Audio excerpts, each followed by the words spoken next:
So for the past few days, pretty well exclusively for the past couple of days actually, I've been looking at the evidence for vitamin D and immune function. And I've really become quite convinced by the argument. And it does fit in with a lot of observations that we're seeing. So vitamin D is necessary for normal immune function. People with low levels of vitamin D will have reduced levels of immunity. And this does seem to predispose them to viral infections and to bacterial infections. We don't get too much vitamin D from our diet. A lot of vitamin D comes from the sun. And in a lot of northern areas, and indeed far southern areas in the world, we don't get enough sun for much of the year to produce enough vitamin D. Therefore, a lot of us are deficient. And the other important point here, and this explains or may explain a lot of the data we're seeing around the world in this pandemic, is that the darker your skin, the more slowly you produce vitamin D. So if I'm in the sun for an hour, I'll produce so much vitamin D. If someone with much darker skin than me is in the sun for an hour, they'll produce less vitamin D, depending on how dark their skin is. The darker, the slower the vitamin D is produced. So this means that people with darker coloured skins are more prone to vitamin D deficiency. And it can also be a particular problem in Islamic women as well, who are covered a lot of the time.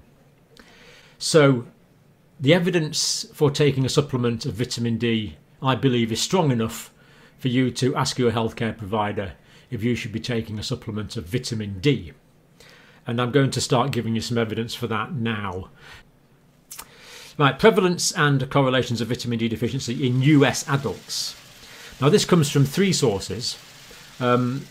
2 of them are the Healthline, which is a reputable site, and I put those links there.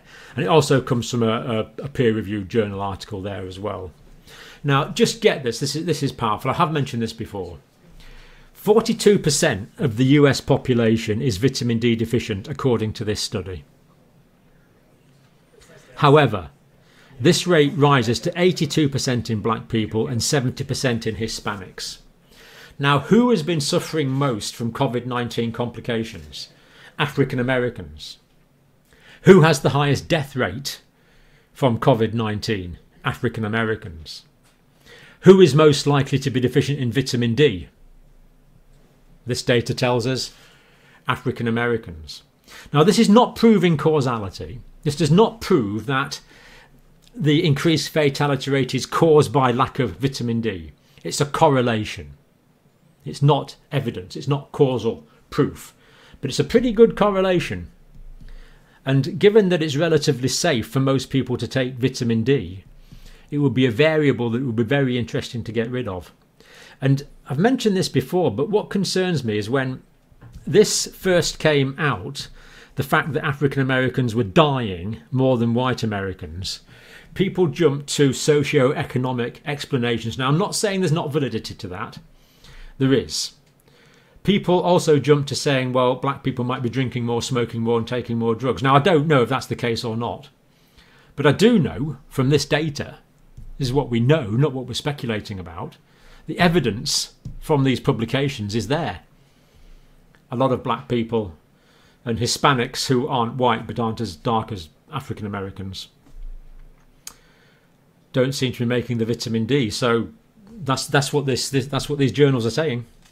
But everyone seems to be agreeing that, from the evidence we've looked at, that people who are short of vitamin D are more at risk of respiratory infections. And in my view, this could be one of the main explanations as to why African Americans are suffering disproportionately compared to white Americans. And I just hope the American authorities take this up and run with it, because it's a simple thing to correct.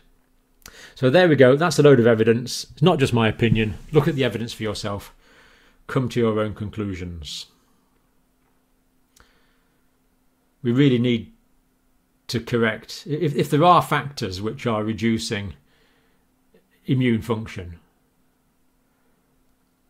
and we correct those factors, and that makes us less likely to get COVID-19, then in the next few months this potentially has the potential to save so many lives.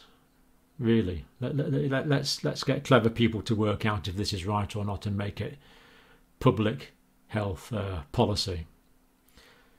But only governments can do that. So let's hope they get their act together.